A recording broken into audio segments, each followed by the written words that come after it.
Hello students, good morning. तो कैसे हैं आप सभी? मैं आपकी मेंटर प्रिया सिंह और हम पढ़ रहे हैं mathematics class 10 based on new CBSE pattern real number. तो ये चैप्टर हो गया है फिनिश। आज हम लोग इसका फाइनल एक टच देखेंगे कि पूरे चैप्टर में हमने क्या क्या पढ़ा है। दैट मीन्स आप ये कह सकते हैं कि इसमें कौन कौन से फॉर्मूले यूज हुए, कौन कौन से कॉन्सेप्ट यूज हुए हैं, वो सारी चीज़ों का आज हम एक रिवीजन वीडियो टाइप्स का देखेंगे। अगर आपने पहले सारे वीडियोस को नहीं देखे हैं तो कोई बात नहीं, इस वीडियो को देखने के बाद भी आपके कॉन्सेप्ट पूरे हो जाएंगे और आप क्वेश्चंस को इजीली सॉल्व कर पाएंगे। ठीक है, तो चलिए आइए देखते हैं क्या क्या हमने इस चैप्टर में पढ़ा था। ठीक है, तो सबसे पहले हम लोग इस चैप्टर में पढ़े थे रियल नंबर। क्या पढ़े थे? Real numbers. रियल नंबर्स क्या होते हैं? These numbers include rational numbers and irrational numbers. That means हम ये कहते हैं कि रियल नंबर जो है वो अपने अंदर बोथ नंबर को इंक्लूड करता है, rational number and irrational number. इसके बाद अगर इसकी डेफिनेशन देखना है तो आपको पीछे वाले वीडियो में जाकर के देखना पड़ेगा। ये हमारा रिवीजन वीडियो है, अगर आप कहेंगे तो हम बता भी देंगे। चलिए ठीक है, देख लेते हैं। ठीक है, रियल नंबर्स क्या होते हैं? तो real numbers are real numbers are numbers real numbers are numbers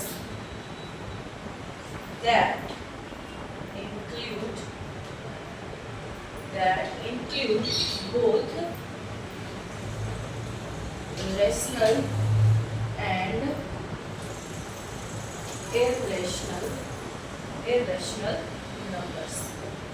इसके बाद हम कुछ और भी नंबर्स के बारे में पढ़े थे, जैसे नेचुरल नंबर। नेचुरल नंबर क्या होते हैं? Counting number is known as या is called natural number and denoted by capital N। इसको हम लोग क्या लिखते हैं? 1 2 3 इनफाइनाइट। ठीक है, जो काउंटिंग नंबर्स होते हैं वो नेचुरल नंबर होते हैं। अब हम पढ़े थे सेकंड में होल नंबर क्या होते हैं? होल नंबर होल नंबर भी होते हैं बेटा those number which include zero with counting number is called whole number. इसको हम लोग डिनोट करते हैं कैपिटल W से। अगर नेचुरल नंबर में हम जीरो को इंक्लूड कर दें तो वो क्या कहलाते हैं?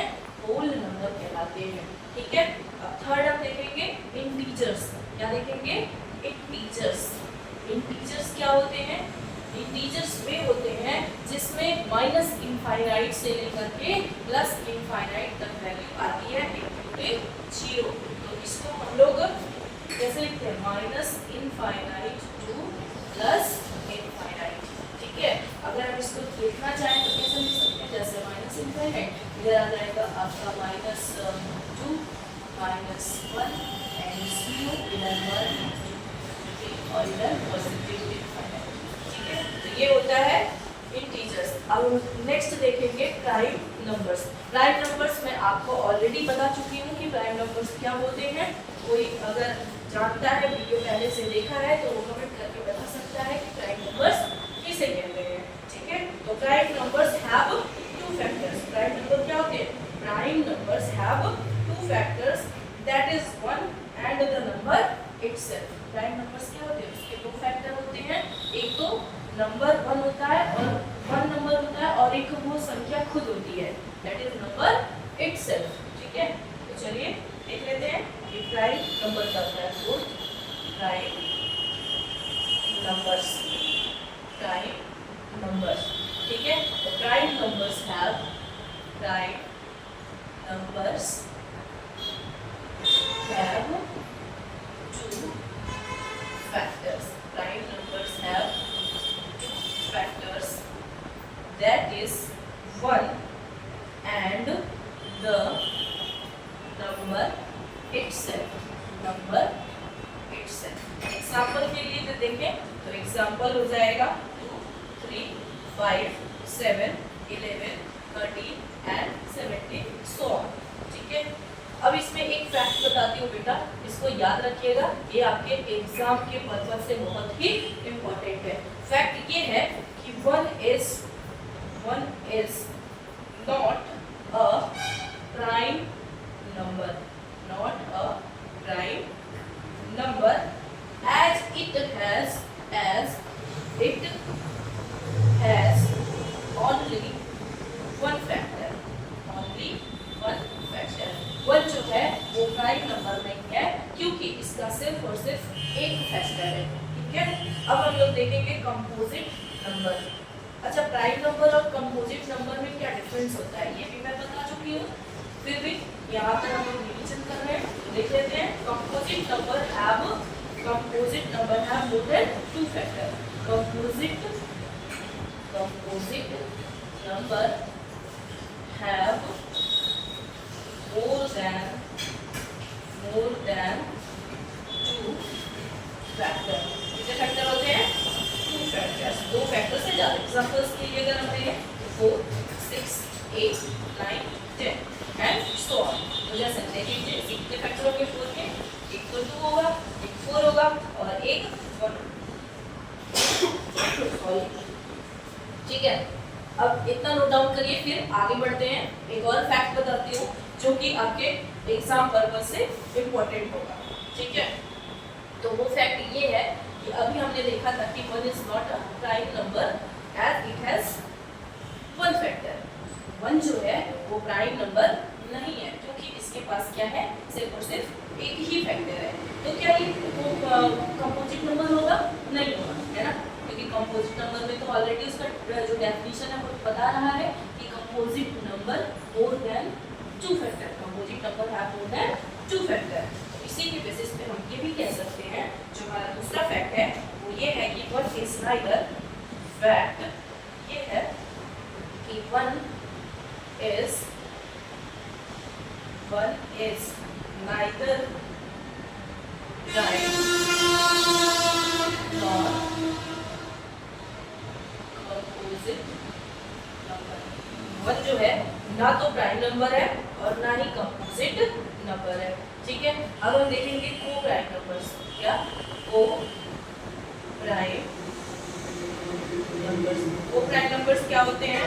A pair of numbers are said to be a pair of numbers are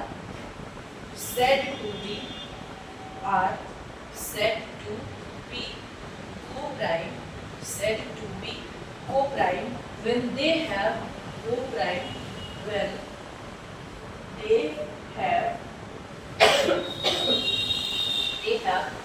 their highest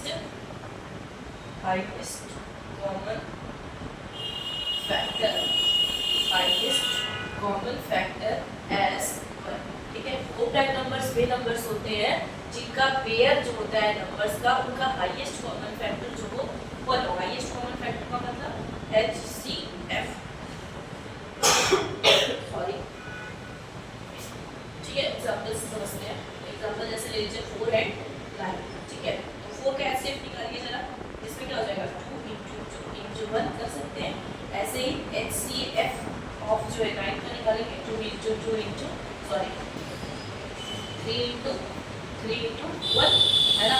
तो इन दोनों का जो HCF आएगा वो क्या है, कॉमन फैक्टर लेते हैं, तो हाईएस्ट कॉमन फैक्टर क्या है 1 है।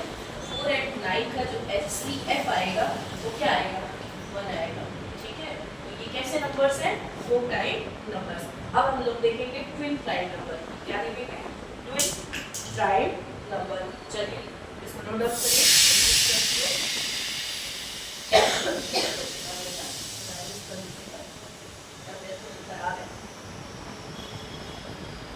ट्विन प्राइम नंबर्स क्या होते हैं? Twin prime numbers are a pair of prime number. कैसे होते हैं? ये ऐसे पेयर होते हैं प्राइम नंबर्स के जिनके बीच का जो डिफरेंस होता है वो 2 होना चाहिए। कितना होना चाहिए? 2 होना चाहिए। जैसे मान लीजिए कि कोई 2 इंटीजर्स a और b है, ठीक है, और वहां पर b जो होना चाहिए वो a से ग्रेटर होना चाहिए, तभी तो उनका डिफरेंस 2 आएगा, है ना। तो हम लोग पढ़ रहे हैं क्या? Twin prime numbers, twin prime numbers. Twin prime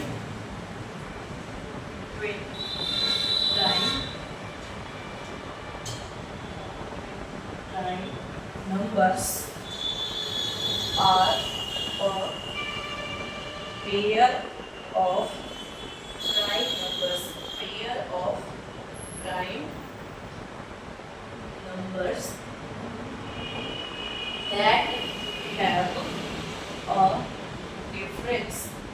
that have a difference of 2 between them।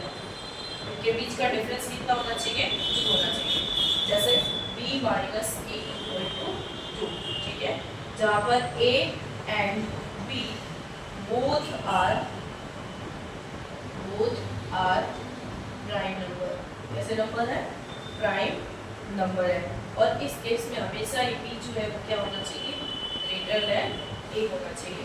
Example के लिए ले लें, जैसे 3 एंड 5, 41 एंड 43। अब हम लोग आ जाते हैं फंडामेंटल थ्योरम ऑफ अरिथमेटिक। तो फंडामेंटल थ्योरम ऑफ अरिथमेटिक क्या है बेटा? फंडामेंटल थ्योरम ऑफ अरिथमेटिक, ठीक है। क्या होता है फंडामेंटल थ्योरम? ये है कि कंपोजिट नंबर अभी हमने पढ़ा क्या होता है, ठीक है। तो कंपोजिट नंबर ये इक्वल होता है प्रोडक्ट ऑफ प्राइम नंबर्स के। किसके? प्रोडक्ट ऑफ प्राइम नंबर्स, ठीक है। एग्जांपल के लिए अगर आप देखेंगे तो क्या होगा? 4, 6, 8, 10, ठीक है। ये कैसे है? कंपोजिट नंबर है, ठीक है। इतना नोट डाउन करिए, फिर आगे बढ़ते हैं। फंडामेंटल थ्योरम ऑफ अरिथमेटिक, इसी पे आपका पूरा एक्सरसाइज नंबर 1 जो है वो बेस्ड है।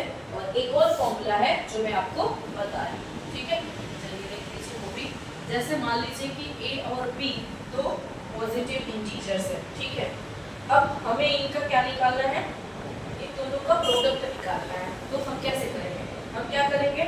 दोनों का HCF और LCM मल्टीप्लाई कर देंगे और बराबर जो हो जाएगा वो कितने क्या आना चाहिए? प्रोडक्ट ऑफ पॉजिटिव इंटीजर्स के।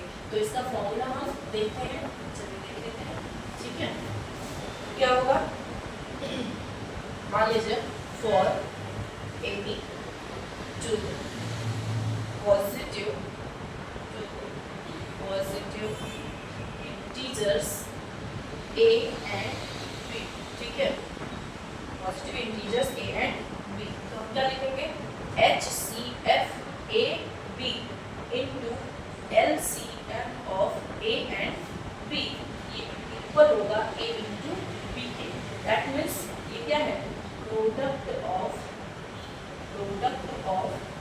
2 पॉजिटिव इंटीजर्स। अभी तो हमने लिया था कि a और b क्या है? पॉजिटिव इंटीजर्स है। अच्छा, एक और इसमें मेथड है जिसका बहुत ही कम यूज है, बट है तो मैं बता देती हूँ। क्या है? ट्री कंस्ट्रक्शन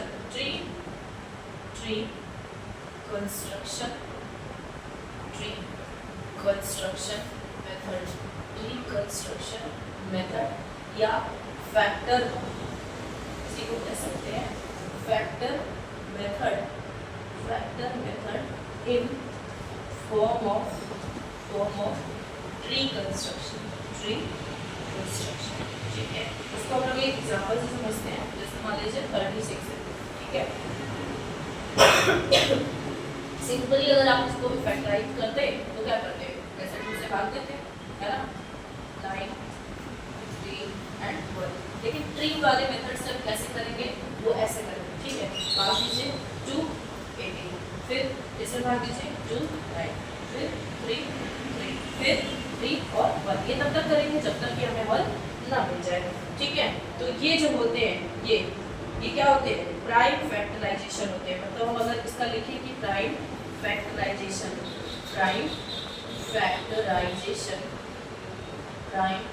फैक्टराइजेशन ऑफ 36, तो क्या लिखेंगे? 2 की पावर 2 into 3 की पावर 2, ये होगा 2 की पावर 2 एंड 3 की पावर 2, ठीक है। इतना नोट डाउन करिए।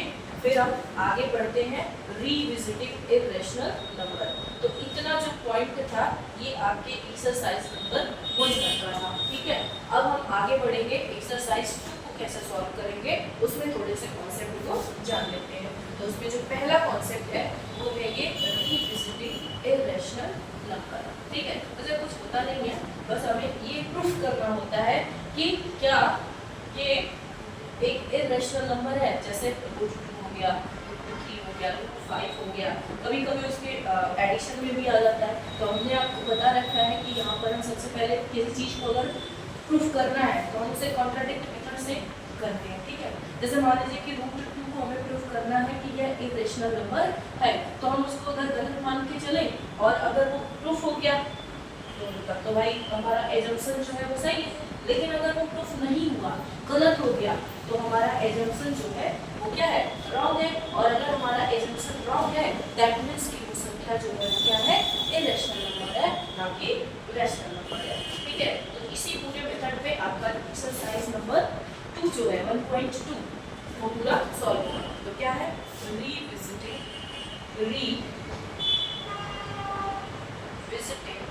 इरेशनल नंबर, इरेशनल नंबर, ठीक है।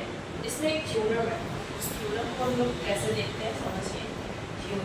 थ्योरम क्या है, let p be a prime number. हमने माना कि p है जो कि एक prime number sorry prime number if p divides a square then p divides a where a is a positive integer। a क्या है, पॉजिटिव इंटीजर है, ठीक है। अब इसको एग्जांपल से समझते हैं, ठीक है। एग्जांपल से जैसे मान लीजिए कि let p equal to 25 and a square equal to 25, ठीक है। तो हमारा जो थ्योरम ये कह रहा है कि p भी प्राइम नंबर, p एक प्राइम नंबर है। अगर p divides a square, p जो है a स्क्वायर को डिवाइड करेगा, तो p डिवाइड्स a, तो p जो है a को भी डिवाइड करेगा, है ना। तो चलिए इससे देखते हैं, a स्क्वायर अपॉन पे b, a स्क्वायर क्या है 25 और p क्या, सॉरी हमने p को 25 लिया, ये p इक्वल टू 5 है, ठीक है। तो 5 जब इसको कट करेंगे कितनी वैल्यू आएगी, 5 आ जाएगी, ठीक है। और यहाँ से अगर हम a की वैल्यू निकालें तो ये भी क्या होगा, 5 आएगा, प्लस माइनस 5 आएगा, लेकिन हम प्लस वाले 5 को लेंगे, ठीक है। अब a स्क्वायर बाई b तो हो गया, अब a बाई b निकाल के देख लेते हैं, तो 5 बाई 5 इक्वल टू 1। तो हमें क्या दिखा यहाँ से, दैट इज देयरफॉर हम ये कह सकते हैं, therefore p by a square then p by a, ये हो सकता है, ठीक है। तो ये दोनों ही जिसमें देखा जाएगा कि ये जो p है वो क्या है, कॉमन फैक्टर है दोनों का, है ना। दोनों जो हम लोग सॉल्व कर रहे हैं, एक बार p a square by b और एक बार a बाई b, इन दोनों में ही कॉमन फैक्टर जो हो जाता है वो p हो जाता है, जिसको हमने नेट किया था। तो ऐसे ही बात करके हम अपने क्वेश्चन को सॉल्व करते हैं, ठीक है। अब इसमें थोड़े छोटे छोटे कॉन्सेप्ट है, वो भी जान लीजिए कि वो क्या है। तो इसको रिमूव करती हूँ फिर आगे बताती हूँ, ठीक है। चलिए देखिए, अच्छा इसमें एक चीज ये है, जैसे मान लीजिए कि अगर हम किसी रेशनल नंबर को इरेशनल नंबर में ऐड करेंगे तो हमें क्या मिलेगा, एक इरेशनल नंबर मिलेगा। और अगर हम रेशनल नंबर में से इरेशनल नंबर को सब्ट्रैक्ट करेंगे तो भी हमें एक इरेशनल नंबर मिलेगा, ठीक है। ऐसे ही टाइप के कुछ छोटे मोटे कॉन्सेप्ट्स हैं जो कि याद रखिएगा, ये आप ऑलरेडी 9th में पढ़ चुके हैं, ठीक है। लेकिन फिर भी यहाँ पे जरूरत है तो जान लीजिए क्या है, रेशनल नंबर में अगर इरेशनल नंबर को ऐड करेंगे तो हमें क्या मिलेगा, इरेशनल नंबर। दूसरा, अगर हम रेशनल नंबर में से इरेशनल नंबर को सब्ट्रैक्ट करेंगे तो भी हमें क्या मिलेगा, इरेशनल नंबर। थर्ड पॉइंट, अगर हम इरेशनल नंबर 1 से मल्टीप्लाई करें इरेशनल नंबर 2 को तो हमें क्या मिलेगा, इरेशनल नंबर या रेशनल नंबर मिलेगा। क्या मिलेगा, इरेशनल भी मिल सकता है। अगर हम दो इरेशनल नंबर लेते हैं, एक को मान लीजिए हमारे, एक को 2 है, अगर दोनों को मल्टीप्लाई करते हैं तो इरेशनल भी मिल सकता है और रेशनल भी मिल सकता है, ठीक है। Fourth point, if irrational 1 into irrational 2 तो वो क्या मिलेगा, रैशनल भी मिल सकता है। Fifth point, if irrational 1 plus irrational 2 तो हमें क्या मिलेगा? इरेशनल और रेशनल दोनों में से कोई भी मिल सकता है। एंड सिक्स पॉइंट ये है कि irrational 1 minus irrational 2 equal to irrational और रेशनल ठीक है। तो जो हमने अभी बताया था ऊपर वाला जो थ्योरम, उसी के बेसिस पे मतलब नोट पॉइंट करके लिख लीजिए या कुछ लिख लीजिए। Use contradiction method, use contradiction method, proof the number is irrational, number is irrational ठीक है। तो आज के लिए इतना ही। बाकी अगर आपको वीडियो पसंद आए तो चैनल को लाइक एंड सब्सक्राइब करिए। आगे मिलते हैं हम लोग नेक्स्ट वीडियो में। और अब हम जो टॉपिक स्टार्ट करने वाले हैं वो है एपी जीपी। मैं कोशिश करूँगी कि आपको अब अल्टरनेट पर वीडियोस डालती रहूँ ताकि आपका भी नुकसान ना हो। और मैं भी कोशिश करती हूँ क्योंकि मुझे टाइम थोड़ा कम मिलता है, इस वजह से मेरी वीडियोस डिले हो जाती हैं। बाकी मैं ट्राई करूँगी कि आप एक वीडियो डेली डाला करूँ या अल्टरनेट पे डाला करूँ। थैंक यू, धन्यवाद।